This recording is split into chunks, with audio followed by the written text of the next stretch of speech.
Hey, thanks for staying with us. And of course, on we go with the show this morning. Listen to a little bit of Vanilla in the background. We've got a few students here and a young lady who has accompanied them.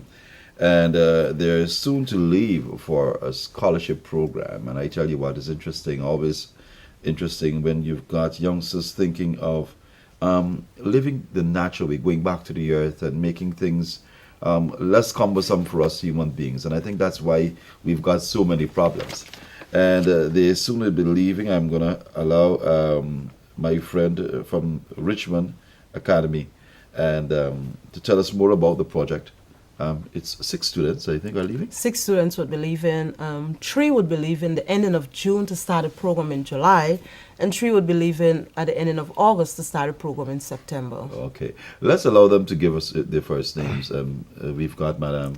I'm Carol Ann English, and I'm the marketing consultant of Richmond Vale Academy. And I'm Laurel Seals, and I'm one of the scholarship students. Dion. Dion Kush, and I'm one of the scholarship students. All right. Dion is a little cold this morning, so you'll excuse her. She's a little chilly. All right. So they're heading off to St. Vincent, I hear? St. Vincent. The academy is located in St. Vincent and the Grenadines. All right. Yes. What are some of the things they'll be learning? Actually, the academy is about sustainable living, organic farming, renewable energy. And like you rightly said, we're going back to basics. Because what we have noticed is that our natural resources are being stretched to the limit. Our natural resources are depleted. And what we want to do, we want to teach these things all over again. And when we talk about sustainable living, we're talking about organic farming. We're talking about no chemicals on our vegetables and our fruits that we plant. We're talking about doing our own gas to get into the kitchen. We're doing our own composite to get to the plants.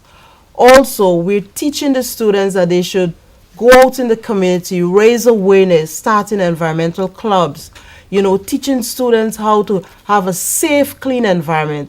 And that's a whole thing by itself. When we talk about a safe and clean environment, we're talking about our own personal space first, then our community, and then our country.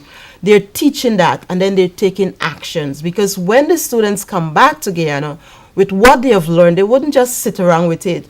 They would take various actions, mobilize people, because they would have learned how to put together a project and how to execute that project, how to mobilize people, how to get funding to do all of this. Also, we're looking for sponsorship for these students. Even though they have received scholarship, they need an airfare to get there. Well put. That's why you're the ambassador, the person who was pointing the way.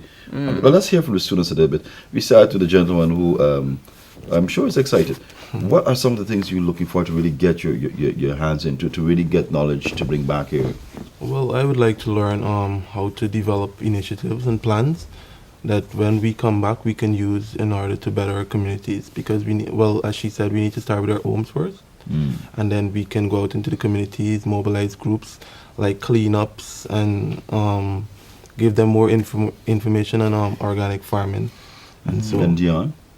I will be looking forward to enhancing my knowledge on climate change and the associated challenges with it, and while learning how to address these challenges and promoting awareness about them. All right. Sometimes when we hear topics like these, and generally, unless people really are on it, people just brush it aside and say, it's not a big thing. And for me, I've learned over the years how important it is. I mean, we were talking on the outside before we got on camera. Yes. The importance of going the organic way. And we're talking about people with ailments, so some very, very young people coming up with all sorts of ailments. Cancer. And it's because of what we eat. Cancer, diabetes, we eat all kinds of, I don't want to say nonsense, but we eat all kinds of things, and diabetes are on the rise. Young people, you see obesity also on the rise in Guyana, all over the Caribbean. And if we're very conscious of what we eat, if we're very conscious of not using those chemicals, because all of those things help with the diseases. I mean, organic farming is about no chemicals, because the chemical kills the plant, it kills the earth, and after time, nothing would grow from the earth when we put all the chemical on it. And I think you're so right, because only the other day I was looking at doing some work on a particular project, and I had to do some research on the Caribbean. And some of the bigger people in the region are coming from Barbados. And when you looked at the range, or the average size per person and weight per person in Barbados, it was really frightening. Now, I don't think Guyana, as it is, we were so close in the running, but we've got to watch it. We've got to watch it. That's We true. find people exercising, but not enough of that. So No. you've got 24 hours in a day. You might be up for, let's say, about 10 hours. What do you do within the 10 hours? And I remember there was one time when a Minister of Health, a former Minister of Health, had embarked on a program where you take 10,000 steps per day. People generally don't do that. If you've got to go to the market, you catch a minibus. You jump in a taxi. Yeah, that's People don't true. ride bicycles anymore as much as they used And to. they sit in front of the computer all day too. Yeah. And we can't just talk about exercise alone. We have to couple exercise with what you eat. Yeah. Because that is very important, diet and nutrition. Because I can exercise for the entire day or 10 hours for that day, but yet I go and eat all the junk food. Well, it's like a story, and in closing, I'll tell you about a story of a very, very close relative of mine who went to the national park. Well, head up to the national park. She would jog to the national park, and then when she's coming down the St. John Road, she's going to stop at that time Popeyes. She's going to get some from Gets- Popeyes, and then she sits there, she chats a little bit, and she walks a little briskly, and she gets down to KFC or somebody, and she gets something else. So it's that kind of Yes. thing. You burn, but you eat. but So you what eat. you do, you enlarge your appetite. You eat more, you get bigger. That's And true. so you develop muscle, but with a whole lot of fats. You really don't anything much for yourself. That's true. That's true. So you got to watch it, diet and nutrition with the exercise. And that's why we're teaching not only climate compliance at the Richmond Vale Academy, but it's about holistic living. We have a well-stocked gym there. Ah. Yes, we do. So Dion and my friend will come back Yes. to trim when they're done. Hopefully. Hopefully. Now, at the end of the day, in closing, what is a message? And I'll start with Dion, and then we come back down this way. What, at the end of the experience, you'll want to leave with Guyanese when you come back, and you'll want to impact? What is it you want to impress and impact on them the most?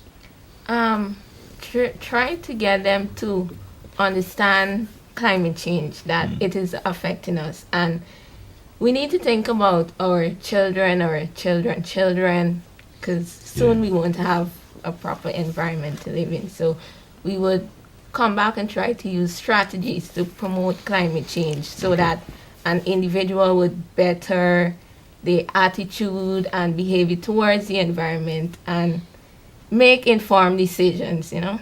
You don't think we're doing that right now? No, not really. You don't think we're doing that right now? My friend.